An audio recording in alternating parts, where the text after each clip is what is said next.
campaigned for her back in 2014. Take a look.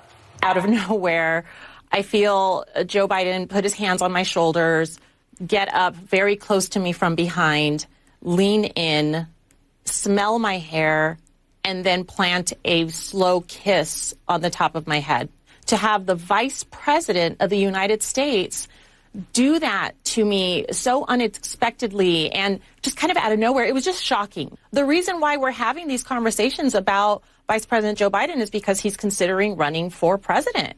So now Biden responded that in all his years on the campaign trail, he's never believed he's acted inappropriately, so he'll listen respectfully to Flores, but it was never his intention. Now, should she have spoken to him about this before she went on television about it? Or, I mean, is it, you know, listen, in the old days, we would call Joe, some folks of a certain age would say he's a little overly familiar. Yeah. Okay? But most politicians, when they're, you know, doing this with you, and, you know, they are. And Joe is a hands-on kind of guy. Yeah, he is. But no one, I've never heard anyone, and she says she felt violated, and I have to take her at her word, but it would have been nice if she had turned to him and said, you know what, Jay, I don't really like this. Please don't do this. Or, not, Mr. Vice President, I'm not really comfortable with that. Something, because he's standing right there. Oh, it's hard to say to somebody who's sniffing your hair. No, it's not. Somebody touches you inappropriately. But it wasn't. That's the point. That's what she said. That's what she's saying. I didn't. Can we just say she does not say it rises to the level of sexual assault or anything of that nature. She does not claim this is a Me Too moment. So I think we need to be very clear on that because I think some people are interpreting it that way. And let's also be clear but that that's the point. That's the point. Is to get people to think about it like that. It does not rise to any of those things. No, it's a long way from smelling your hair to grabbing your hoo-ha. I mean, let's tell the truth. But she felt annoyed or uncomfortable with it, and so listen, we have to accept that. But I don't think it rises to the point what we've been listening to about Harvey Weinstein and the rest of these people. It just doesn't look like that. And, you know, we all know Joe Biden. He's been here. I remember when I met him in Florida before he was vice president, and he was so friendly. He's a close talker. Yes. He comes right up in your face and you're thinking, I hope my breath is good, you know. and more important, I hope his is. Yeah. And, you know, so he talks close. He touches you. That's what he's like. And I feel it would be really unfortunate if we got rid of everybody who was just an affectionate kind of person. Those are nice people, too. He's also been in public office for about 50 years of his life. Yeah. I do wonder if she could have sent him a letter. Well, that's right. Like send him a personal note to say, hey, this happened a few years ago. Now I feel confident in telling you about it. I don't want to make this public. I always wonder when these things come out, what is the motive for this person? Is it simply to let people know I was uncomfortable, which you could have done in private? Or is it because you maybe want someone else to win and you want him to have doubts about actually announcing for presidency? I've had concerns about the Me Too movement from the beginning, about getting to this place where you can't have normal interactions with each other. That is to say, like, this one was uncomfortable, and that's her place.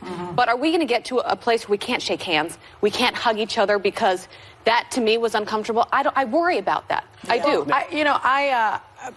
I'm sort of in the middle on this in the sense that I do believe that with this particular situation, there was a power dynamic. I mean, you're talking about the vice president of the United States. She was running, I think, for lieutenant governor. So she may not want to have offended him.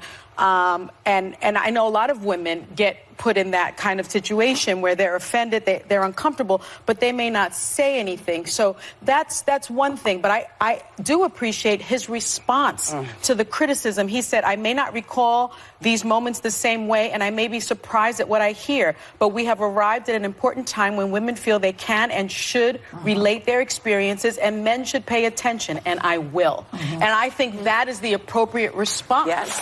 You know, like, his response was very appropriate. Well, because perhaps he didn't intend to make her uncomfortable, but she is saying, you did make me uncomfortable, and he's saying, I will listen. So I don't know that we will see any more smelling of hair and kisses on the forehead. But see, that pisses me off.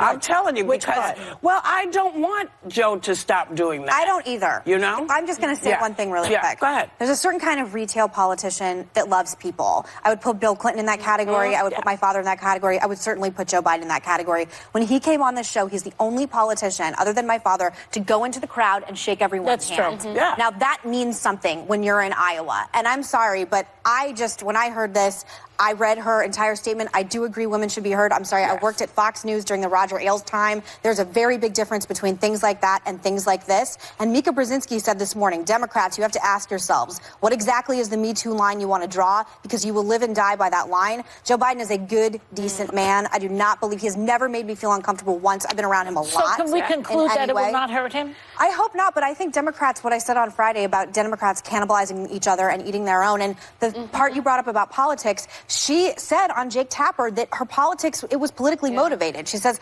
politics was definitely impetus. The impetus is the reason why we're having the conversations. And I'm sorry, she was a Bernie Sanders supporter in 2016. She was just seen at Beto O'Rourke events. What she meant by that was that because he's running, it's a political thing. But if she's a Bernie or Beto person, maybe she feels more inclined now. I don't know. But all I'm saying is that I vouch for his character and my personal experience. Yeah, I'm doing the same. Okay, well, I'm doing the same. I've known him forever. But if Democrats want Trump in for another 4 years, you know what?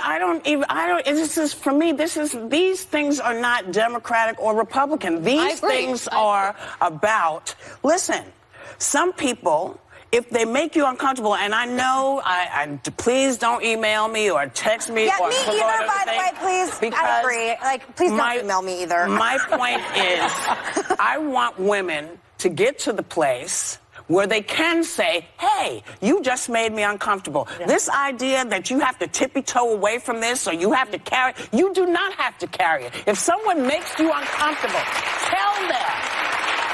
He came down to do you a favor.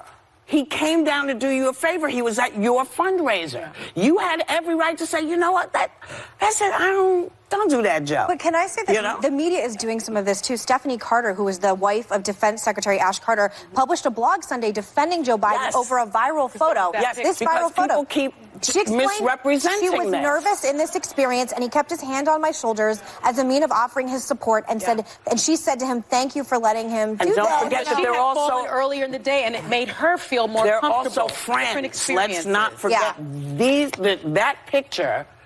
Joe Biden knows them. Yeah. Right. He was behind her whispering to, so you have to stop characterizing stuff, mischaracterizing it. That's all I'm saying. So for her, it was a comfortable experience. For the other woman, it wasn't. It was not. But don't sit and wait and say I'm uncomfortable on national television. Right. Because it makes us suspect of your listen, you your and I, thoughts. honestly, Whoopi, you and I probably get heat over this, but I stand by what I stand by to you. That's all right. Yeah. That's all right. Listen, I've been a woman a long time. And my mother said, if you're not comfortable, you tell them to stop. She instilled that in me, and I'm trying to share it with you. We'll be right back. Still ahead, Crossing Conway. How Kellyanne Conway hit back at Fox Newsman Chris Wallace for asking